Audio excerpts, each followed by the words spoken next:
خبر شامل کرتے ہیں ہمارے نمائندہ ثاقب علی کی۔ الخدمت تندور کا بستی چوک میں آغاز، 5 روپے کی روٹی اور 20 روپے کا سالن۔ الخدمت فاؤنڈیشن واکنڈ نے بستی چوک میں الخدمت تندور کا آغاز کر دیا، جو کہ مہنگائی سے ستائی ہوئی عوام کے لیے ایک بہت بڑا ریلیف ہے۔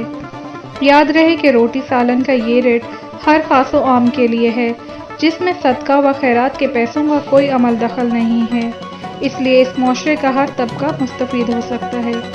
وہ لوگ جو 30 روپے بھی ادا نہیں کر سکتے لیکن وہ یہاں کا معیاری کھانا کھانا چاہتے ہیں یا گھر لے کر جانا چاہتے ہیں، وہ تندور پر موجود نیکی کی ٹوکری سیکشن سے فری کوپن حاصل کر سکتے ہیں، جو واکنڈ اور گرد و نواح کے مخیر حضرات کے تعاون سے چل رہا ہے۔ دیکھیے خصوصی رپورٹ ہمارے نمائندہ ثاقب علی کی۔